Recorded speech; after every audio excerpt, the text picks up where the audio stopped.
कर्जमुक्ती झाली पाहिजे।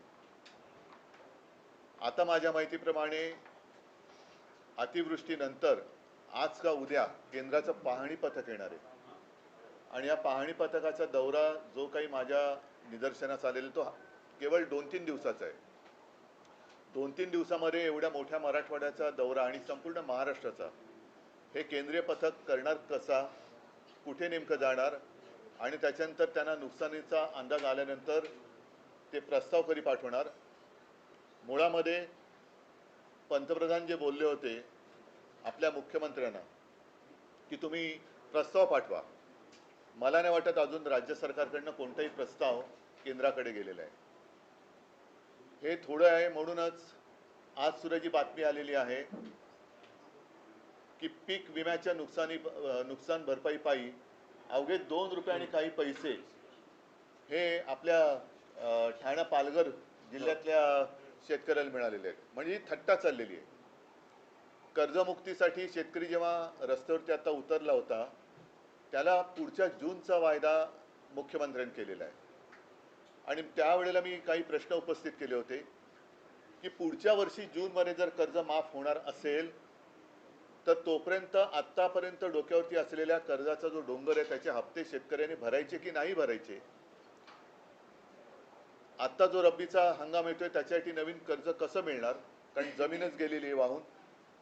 मग ते कर्ज मिळाल्यानंतर त्याचे सुद्धा हप्ते भरायचे की नाही भरायचे। आणि सगळ्यात महत्त्वाचा प्रश्न म्हणजे जे एक अतर्क्य असं विधान मुख्यमंत्र्यांनी केलेलं आहे की बँकांचा फायदा होईल कर्जमाफी केली तर, म्हणून आम्ही कर्जमाफी करत नाही आहोत। मग आत्ता जर का कर्जमाफी केली तर बँकांचा फायदा होणार आणि जूनमध्ये केली तर तो फायदा होणार नाही। हे कोणतं कसं काय गणित, कारण त्यांचं अर्थशास्त्र हे चांगलं आहे असं त्यांना वाटतं, तर त्यांनी त्याचा एक खुलासा केला पाहिजे। माझं तर स्पष्ट मत आहे, मी मुख्यमंत्री झाल्यानंतर माझं पहिलं अधिवेशन हिवाळी अधिवेशन आणि एकच अधिवेशन मी मुख्यमंत्री म्हणून झालं होतं नागपूरला। कोणताही अभ्यास न करता, कोणी मागणी न करता मी माझ्या राज्यातल्या शेतकऱ्याला 2 लाखापर्यंतचं पीक कर्ज हे माफ केलं होतं, मुक्त केलं होतं। आता ती सिस्टीम लागलेली आहे, ती माहिती गोळा झालेली आहे, डेटा सगळा तसाच आहे।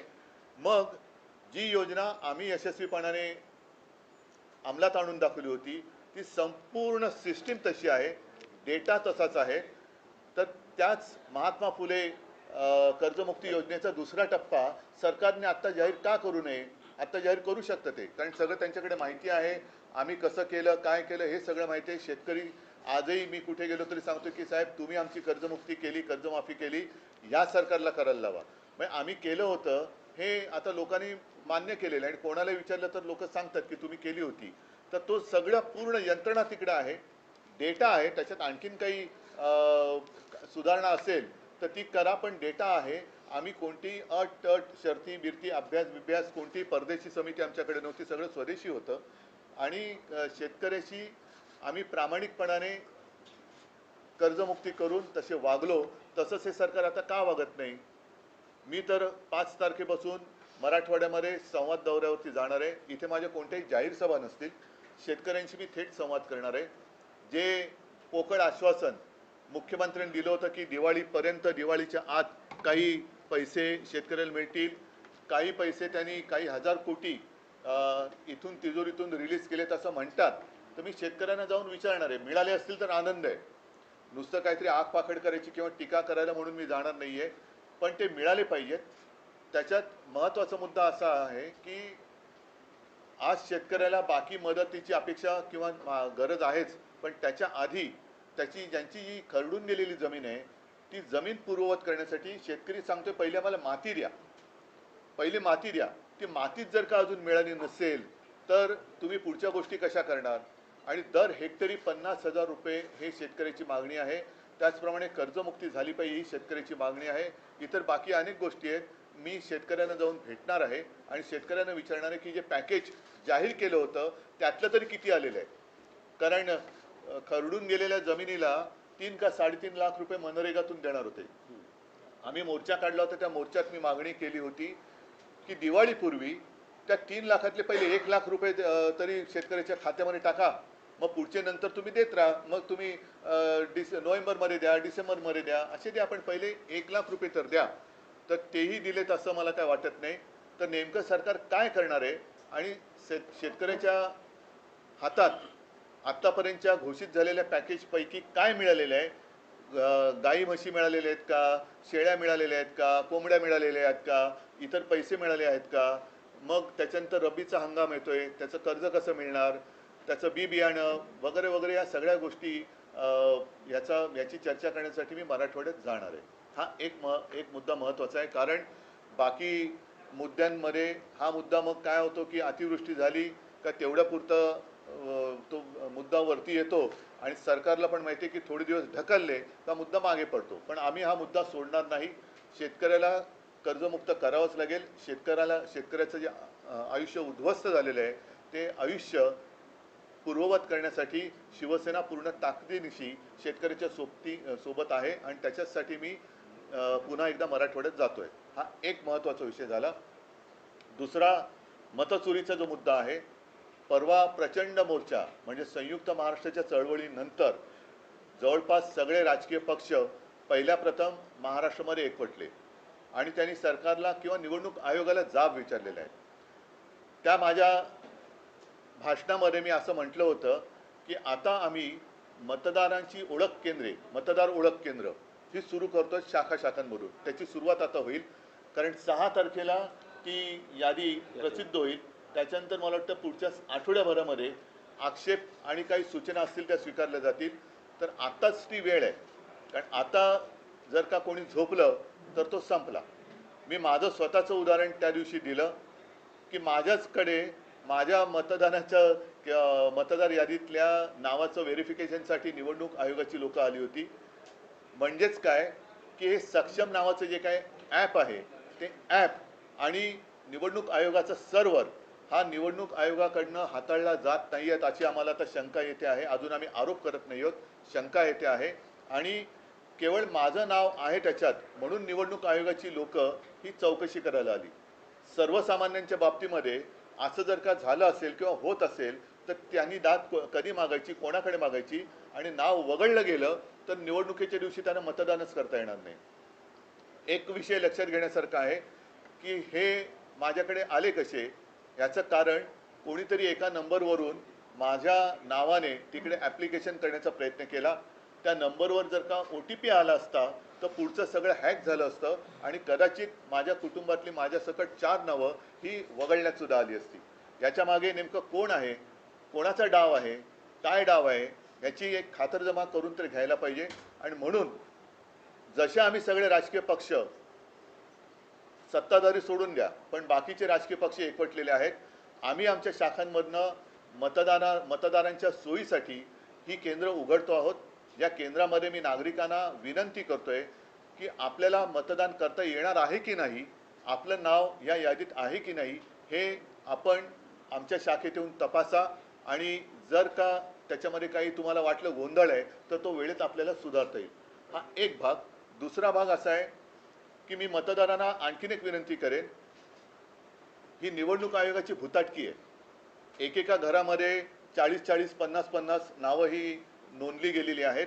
तर मी मतदारांना आवाहन म्हणजे विनंती करतोय की आपल्याला न दिसणारी, आपल्या परवानगीशिवाय न राहणारी, आपल्या परवानगीशिवाय राहणारी आपल्या घरामध्ये कोणी माणसं आहेत का, ही निवडणूक आयोगांची भूतं उभी केलेली आहेत, ती आपल्या घरात राहत तर नाहीत ना, याची सुद्धा खात्री करायला पाहिजे. म्हणून जिथे जिथे आमची केंद्र उघडली जातील तिथे आसपासच्या वस्तीतील सर्व जात पात धर्माच्या मतदारांनी तिथे येऊन ही मतदार यादीची तपासणी करावी. आपलं नाव तिकडे आहे की नाही हे तपासावं. तिकडनं कुठे वगळलं गेले का, आणखी कुठे बरं आपलं वयामध्ये काय माझं स्वतःचं उदाहरण त्या दिवशी दिलं का, लिंग बदल झाले का, हे सगळं आपण येऊन तपासावं हे मी मतदारांना एक आवाहन करतोय. त्याचबरोबरीने आम्ही जी एक मागणी केलेली म्हणजेच काय 1 जुलै ही कट ऑफ डेट ठेवली आहे. 1 जुलै नंतर 18 वर्षाची जी मुलं आणि मुली झालेली आहेत त्यांचा मतदानाचा अधिकार या निवडणुकीला वापरता येणार नाहीये. तुम्ही जगभर बघता आहात की याच वयातली मुलं ही रस्त्यावरती येतात आणि क्रांती करतात, ज्यांना आपण जेनझी म्हणतो. तर हे सरकार जेनझीना का घाबरतंय? जर लोकसभा ते विधानसभा या 6 किंवा 5 महिन्याच्या कालावधीमध्ये परकला प्रभाकर म्हणजे आपल्या निर्मला सीतारामन यांचे यजमान त्यांनी सांगितलेलं आहे की जवळपास 45 लाख मतदार महाराष्ट्राच्या यादीमध्ये घुसवले गेले. जर त्या 4 महिन्यामध्ये 45 लाख मतदार हे कोणी घुसवले, कुठे गेले, काय करतायत हा एक प्रश्न आहे. पण घुसवले गेले असतील तर 1 जुलैनंतर अधिकृतपणे ज्यांना मतदानाचा अधिकार मिळाला पाहिजे ती महाराष्ट्राची तरुण मुलं मुली मतदान का करू शकणार नाही.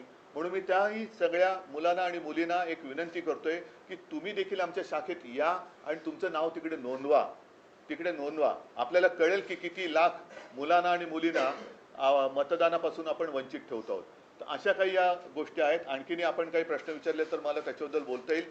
पण मुळात एक मी तुम्हाला सांगितले की शेतकऱ्यांचा विषय आम्ही सोडत नाही आहोत आणि दुसरी गोष्ट मतचोरीचा विषय तर आम्ही सोडणार नाही. आम्ही परत एकदा सांगतो की निवडणूक आयुक्त जे आहेत त्यांना सुद्धा एक पत्र दिलेलं आहे की एवढा सगळा गडबड घोटाळा हा बाहेर आल्यानंतर आपण राज्य निवडणूक आयोगाला सुधारित यादी मतदाराची होत नाही तोपर्यंत स्थानिक स्वराज्य संस्थांच्या निवडणुका घेऊ नयेत अशी आमची मागणी आहे. आम्ही निवडणुका घेऊ नका असं म्हणत नाही, पण निवडणुका घेताना सदोष मतदार यादीवरती ही निवडणूक होता कामा नये. ही निवडणूक आयोगाची करप्ट प्रॅक्टिस आहे. जसं आम्हाला ते सांगतात करप्ट प्रॅक्टिस, तसं निवडणूक आयोगाची ही करप्ट प्रॅक्टिस आहे आणि ते कोणाची नोकरी करतायत हे आता हळूहळू उघड होत चाललेलं आहे. कर्जमाफीचा मुद्दा हा निवडणुकांमध्ये येऊ नये म्हणूनच आंदोलन हे केलं गेलं का आणि त्यानंतर मला त्याच्याबद्दल काही बोलायचं नाहीये. मला शेतकऱ्यांचा विषय आहे.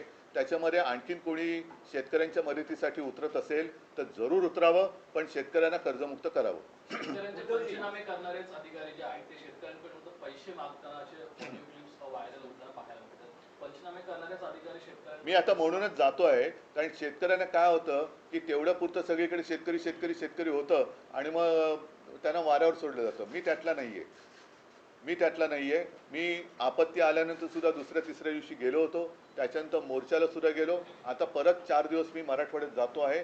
त्याच्यानंतर कदाचित विदर्भामध्ये पण जाईन, इतरत्र सुद्धा मी जाईन आणि शेतकऱ्यांशी थेट संवाद साधेन. जाहीर सभा मी घेणार नाही, पण जसं आता मी आपल्याशी बोलतोय तसं शेतकऱ्यांशी जाऊन मी बोलणार आहे. एक मिनिट, एक पहिला शेतकरी विषय पूर्ण करा.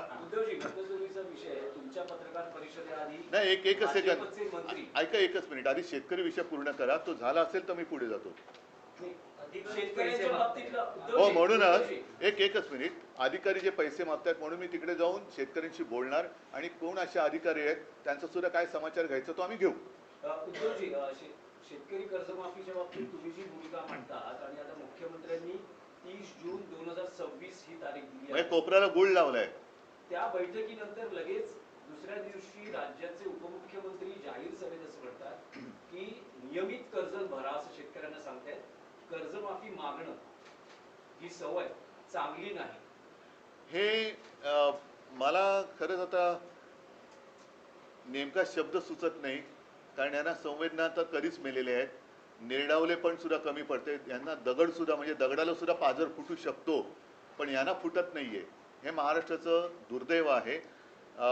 एक तर या लोकांना खरं उपमुख्यमंत्री म्हणता कामा नये कारण संविधानात तशी तरतूद नाहीये. म्हणून राज्याचे अर्थमंत्री जे बोलले त्यांनीच सांगितले की निवडणुकीच्या आधी आम्हाला हे बोलावं लागतं. मग आता लोकांनी त्यांना जाब विचारला पाहिजे की बाबा तुम्ही जे बोलला होतात म्हणून ठीक आहे आपण मतचोरी या विषयावरती येतोय, पण जर का असं धरून चाललो की त्यांना लोकांनी खरंच मतं दिली असतील तर आता त्या मतांना तुम्ही जागा ना. आता तर कर्जमुक्त करायलाच पाहिजे. बरं, 30 जून हा कोणता मुहूर्त आहे? कोणतं पंचांग पाहिलं आमच्या मुख्यमंत्र्यांनी? आणि जूनमध्ये जर कर्जमाफी होणार असेल तर मग आत्तापासून शेतकऱ्यांनी कर्जाचे हप्ते फेडले नाहीत तर त्याचे सकट त्यांनी माफ केलं पाहिजे. त्याच्याबद्दल त्यांनी बोललं पाहिजे. हा एक विषय होता मतचोरी संदर्भात. आशिष शेलार यांची आता तुमच्या पत्रकार परिषदेआधी पत्रकार परिषद झाली. त्यात त्यांनी थेट तुमच्यावर आणि राज ठाकरेंवर आरोप केलेले आहेत की मतचोरी संदर्भात मांडत असलेली भूमिका ठाकरे बंधूंची दुटप्पी आहे. ती फक्त हिंदू आणि दलित त्याला क्रिकेटचं असल्यामुळे टप्पे कळत असतील बहुतेक, पण त्याने फुलटॉस दिले. तुम्ही बोला. येस, त्यांचं असं म्हणणं आहे की फक्त हिंदू आणि दलित दुबार मतदार दाखवले जात आहेत. मुस्लिम मतदार जे दुबार आहेत तिबार आहेत त्याबद्दल ठाकरे बंधू का बोलत नाही? आणि दुसरं त्यांचं असं म्हणणं आहे की लोकसभा निवडणुकीच्या प्रक्रियेत सुद्धा तुम्ही याच मतांवर निवडून आलेला आहात, विधानसभेत सुद्धा त्याच मतांवर निवडून आलेला आहात आणि हा सगळा गोंधळ लोकसभेपासून झालेला. मला आशिष शेलार, मी खरं त्यांच्यावरती कधी बोलत नाही, पण आज मी त्यांचं जाहीर अभिनंदन करतोय, कारण त्यांनी नकळत देवेंद्र फडणवीसांना पप्पू ठरवलेलं आहे. कारण जे हे मानतच नव्हते, त्याच्यामुळे महाराष्ट्राचा पप्पू म्हणून त्यांनी फडणवीसांना बोलण्याचं धाडस दाखवलंय. हा त्यांच्या अंतर्गत वादाचा परिणाम, हा परिपाक असेल. कारण आशिष शेलारनी पत्रकार परिषद घेतली, ती सुद्धा अशा मुहूर्तावरती घेतली की काल कदाचित रात्री उशिरा किंवा आज सकाळी आपल्या राज्याचे मुख्यमंत्री बिहारमध्ये घसा कोरडा करून येणार होते. ते घसा कोरडा करून आल्यानंतर आता त्यांनी हे अमृत पाजलं की काय आरोपाचं किंवा माहितीचं, हे काय कळत नाही. पण याचा अर्थ सरळ आहे की आशिष शेलारनी सुद्धा हे सिद्ध केलेलं आहे की मतदार यादीमध्ये गोंधळ आहे. आणि आम्ही जेव्हा निवडणूक आयोगाकडे मागणी करतो तेव्हा आमचं एक वाक्य असं दाखवा की तुम्ही या मतांमध्येच सुधारणा करा. आम्ही पूर्ण मतदार यादीमध्ये सुधारणा मागतो आहोत त्याच्यामध्ये. आणि दुसरी गोष्ट काय की कदाचित त्यांची उठबस तिथे असल्यामुळे त्यांना ती नावं मिळाली असतील. आमची उठबस तिकडे कमी आहे म्हणून आम्हाला ही नावं मिळाली असतील. त्याच्यामुळे आम्ही जी मागणी केलेली आहे ती संपूर्ण मतदार यादी सदोष आहे आणि ती सुधारणा होत नाही तोपर्यंत निवडणुका घेऊ नका, ही आमची मागणी आहे. पण आशिष शेलार यांचं धाडस हे कौतुकास्पद आहे. नाहीतर साधारणतः आपल्या नेत्याच्या विरोधात बोलण्याचं धाडस हे आता भाजपवाल्यांच्या अंगात राहिलेलं नाही. हा आरोप थेट त्यांनी मोदी शहांसकट सगळ्यांवरती केलेले, कारण लोकसभेपासूनचा त्यांनी घोटाळा काढलाय. म्हणजे इतरत्र ते जे जिंकलेत मोदी शहा, अगदी वाराणसी बिराणसी, त्या दिवशी संजय राऊत यांनी काढलं ते सगळं. तर म्हणजेच काय की सगळा घोटाळा त्यांनी केलेला आहे. आणि दुसरा महत्त्वाचा, सरकार तुमचं असताना विरोधक घोटाळे करतात म्हणजे तुम्ही सरकार चालवायला नालायकात, म्हणजे सरकार चालवायला तुम्ही नालायकात. तर हे सगळं एका दगडात आशिष शेलाराने अनेक पक्षी मारलेले आहेत. त्याच्याबद्दल मी त्यांचं कौतुक करतोय. या माध्यमातून हिंदू मुस्लिम करण्याचा एक प्रयत्न होतोय का? नाही, तो त्यांचा केविलवाणा प्रयत्न आहे. जेव्हा आम्ही अख्ख्या यादीमध्ये सुधारणा करा मागतोय त्याच्यामध्ये हिंदू, मुस्लिम, शीख, ईसाई सगळे आलेले आहेत. आणि आम्ही त्या दिवशी जी काय उदाहरणं दिली त्याच्यामध्ये एक तर उदाहरण आहे की वडील हिंदू, मुलगा मुस्लिम वगैरे ते आहे ना, हे सगळे आहे. म्हणजे इथलंच आहे, वडिलांचे नाव गोविंद शंकर माने, मुलाचं नाव दिलशाद नौशाद खान, हे आम्ही दिलेलं आहे ना. आता ह्याच्यामध्ये दोन्ही आले, हिंदू पण आले आणि मुसलमान पण आले. पण परत आशिष शेलार यांचं मी कौतुक करतो की काहीतरी नक्की बिनसलेलं आहे आणि त्यांनी देवेंद्र फडणवीसांना पप्पू ठरवून दाखवलेलं आहे, ते सप्रमाण दाखवलेलं आहे. म्हणजे आमच्या आरोपांना जर का किंमत नसेल तर किमान आशिष शेलारनी जी माहिती दिली त्याला तरी जागा. मी परत त्यांचं कौतुक करतो. देवेंद्र फडणवीस सारखं म्हणतात की 2012लाच आपण मतदार याद्यांचं पुनर्निरीक्षण करा, पुनर्रचना करा, ही आपली न्यायालयात याचिका आहे. आणि तेव्हापासून आपण वारंवार मागणी करतो. आशिष शेलारांनी ते आज म्हटलेलं आहे, होत का नाहीये, आम्ही सतत मागणी करतो. असं कुठे माझ्या तरी ऐकण्यात आलेलं नाहीये. त्यांचा जसा आम्ही मोर्चा काढला तसा त्यांचा कुठलाही मोर्चा मी बघितलेला नाहीये. ते कधी निवडणूक आयुक्तांना जाऊन भेटलेत असंही आम्ही बघितलेलं नाहीये. ज्याप्रमाणे आम्ही चोकलिंगम साहेबांना भेटलो, वाघमारे साहेबांना भेटलो, तसे ते कुठे भेटलेले नाहीयेत. आमची लोक आता ज्ञानेश कुमारना जाऊन भेटत आहेत, तसे ते कुठे भेटलेले नाहीयेत. आम्ही आता ह्याच्याबद्दल मी काल परवा म्हटलेले की आम्ही कोर्टाचे दरवाजे सुद्धा एक ठोठवण्याचा केविलवाणा प्रयत्न करणार आहोत. न्याय मिळाला तर मिळाला. मुख्यमंत्र्यांचं आणखीन एक म्हणणं आहे, त्यांचं म्हणणं आहे की वोटर लिस्ट जी आहे ही अशुद्ध असता कामा नये, याच्याशी आम्ही सहमत आहोत, परंतु त्याच्यामुळे भाजप जिंकली हे तुम्ही सिद्ध करा, हे तुम्ही आव्हान देता. जर नसेल ना तर मग तुम्ही आमच्याबरोबर या ना निवडणूक आयोगाकडे. तुम्हाला पण आम्ही जेव्हा निवडणूक आयुक्तांकडे जायचं होतं तेव्हा आम्ही भारतीय जनता पक्षाला सुद्धा आमंत्रण दिलं होतं. देवेंद्र फडणवीसांना यायला पाहिजे होते ते. जेव्हा बाकीचे सगळे एक येतात आणि एक व्यक्ती येत नाही, याचा अर्थ असा लावला तर गैर काय की मग फायदा तुम्ही घेतलात. आमच्यासोबत त्यांनी यायला पाहिजे होतं. जर ते एवढे वर्ष मागणी करतायत तर त्या दिवशी त्यांच्याकडनं कोणतरी यायला पाहिजे होतं. आता त्याच मुद्द्यावरून बुलढाण्याचे आमदार संजय गायकवाड शिंदे गटाचे आहेत, त्यांनी तिथे म्हटलं की निवडणूक आयोगाला लाज वाटली पाहिजे अशा प्रकारचे दुबार. बघा थोडक्यामध्ये काय की आता जो मुद्दा आम्ही उचलला मतचोरीचा आणि तो आज पुराव्यानिशी तुमच्यासमोर आणला, जनतेसमोर आणला. आता पहिला मुद्दा परत मी सांगतो की सर्व नागरिकांनी जाग आता आलेली आहे, आता झोपता कामा नये. कारण आपल्याला सरकार निवडण्याचा अधिकार आहे. आता सरकार मतदार निवडायला लागलेलं आहे, हे घातक आहे. म्हणजे जसं टांझानियामध्ये 98% म्हणजे 98% मतं हे तिथल्या अध्यक्षांना मिळाली आणि 2% जी जनता रस्त्यावर उतरली ती केवढ्या मोठ्या संख्येने उतरली. म्हणजे काहीतरी टक्केवारीत गफलत आहे. तुम्ही न्यायालयीन लढाई लढणार आहात कारण आम्ही एक केविलवाणा प्रयत्न करणार आहोत. म्हणजे आम्ही कुठेही कायदा हातात घेतला वगैरे वगैरे वगैरे, कारण हे परत मग शहरी नक्षलवाद, आता हे दुबार मतदार यादी किंवा सदोष मतदार यादीवरती जे निवडणूक लादतायत हे खरे नक्षलवादी आहेत. कारण ही उघड उघड मतचोरी आहे.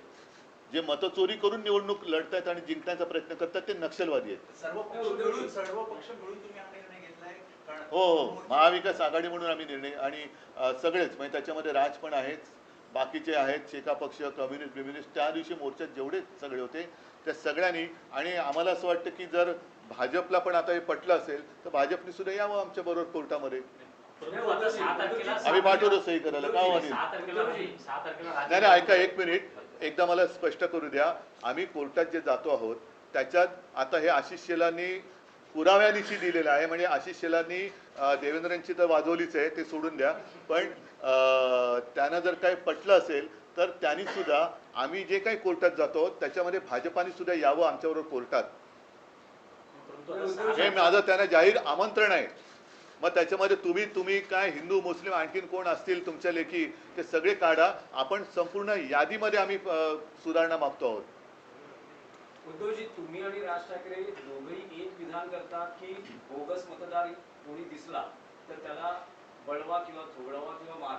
तर अशा वेळेस यावेळेस निवडणूक प्रक्रियेत किंवा मतदानाच्या दिवशी मतदान केंद्रावर प्रचंड गोंधळ किंवा कायदा सुव्यवस्थेची परिस्थिती निर्माण होऊ शकते. अभूतपूर्व पण ती नाही झाली, म्हणजे ती व्हावी अशी आमची इच्छा नाहीये. म्हणून बोगस मतदारांनी मतदानाला याचं धाडस करूच नये. कारण आता आम्ही नावानिशी आणि पत्त्यानिशी सगळीकडे चेकिंग करतो.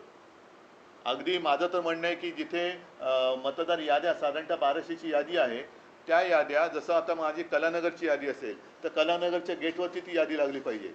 टॉवर्स असेल तर टॉवर्सच्या गेटवरती ती यादी लागली पाहिजे. आणि टॉवर्समधल्या सोसायटीमधल्या सगळ्यांनी ती यादी येऊन आपली नावं त्याच्यात आहेत की नाही, आपल्या यादीत दुसरं कोणी घुसलंय का, हे सुद्धा नागरिकांनी पण आता बघितलं पाहिजे. तर आणि तर या देशात लोकशाही टिकेल. प्रश्न आहे की 12 नोव्हेंबर नाही, आता एक उदाहरण त्या दिवशी आदित्यने दिलं, घसीटाराम हलवाई जे दुकानच कधी तोडलेलं आहे, तर दुकानाच्या नावावरती 30 का 48 नावं मतदार म्हणून रजिस्टर झाली, जे दुकानच अस्तित्वात नाही. आता अशी जर का लोक येऊन मतदान करायला लागली तर तुम्ही कसं काय तुमची लोकशाही जिवंत ठेवणार? उद्धव जी से हिंदी में जानना चाहेंगे। वोट जिहाद का आरोप आशीष शेलार लगा रहे हैं। उनका कहना है कि मुस्लिम कह रहे हैं, लेकिन मुस्लिम दलित और हिंदू वोटों नहीं, पहले तो मैं उनका अभिनंदन करना चाहता हूँ क्योंकि बीच में हमारे मुख्यमंत्री जी ने कहा था कि ये तो पप्पू, तो उन्होंने अपने मुख्यमंत्री जी को ही पप्पू कैसे है वो आज साबित कर दिया. और किसी ने तो हिम्मत दिखाई. आशीष शेलार को मैं धन्यवाद देना चाहता हूँ. हिम्मत दिखाई है उन्होंने. जो उनका सब कारोबार चला हुआ है वो चोरी का मामला है. वोट चोरी कर कर उन्होंने सरकार बनाई है और वो उन्होंने आज सबके सामने लाया है. और हमारी जो मांग है, हमने ऐसे कभी नहीं कहा कि सिर्फ इनके जो वोट है ये काटो और इनके वोट रखो. हमने तो पूरी जो लिस्ट है उसमें सुधार करने की आवश्यकता है और यही मांग लेके हम आगे जा रहे. तो कभी हमने उसमें धर्म की बात नहीं की, हमने बोगस वोटर की बात की है. लेकिन इसके बावजूद मैं आशीष शेलार जी का अभिनंदन करना चाहता हूँ कि उन्होंने एक हिम्मत दिखाई है अपने शीर्ष नेतृत्व के खिलाफ सबके सामने बात करने की. इसलिए मैं उनको धन्यवाद देना चाहता हूँ. अगर वो चाहते हैं तो हमारे साथ, हम जब अदालत में जा रहे हैं तो आशीष शेलार भी हमारे साथ आएंगे तो हम उनका स्वागत करेंगे. उद्धव जी, अजीत पवार जी ने किसानों के मुद्दे पर कहा है कि कर्ज माफी जो है चुनाव के मौसम में की गई थी, लेकिन अब जो है उसे कर्ज माफी की आदत जो है वो ठीक नहीं है किसानों के लिए, और अपना वादा जो चुनावी वादा वो पूरा नहीं. ये क्या कहूँ मैं उनके लिए. इतनी गंदी सरकार, गिरी हुई सरकार मैंने देखी नहीं थी. एक तो झूठ बोला उस वक्त। अब वोट चोरी का भी मामला सामने आया है। ये चोरी करके उन्होंने सरकार बनाई है, और लोगों को जो कहा गया था कि हम आने के बाद हम कर्जा मुक्ति करेंगे, मुख्यमंत्री जो आज के मुख्यमंत्री है उनका बयान है, सबके सामने आप ही के माध्यम से हमने देखा है। तो उन्होंने कर्जा जो काश्तकार है उनकी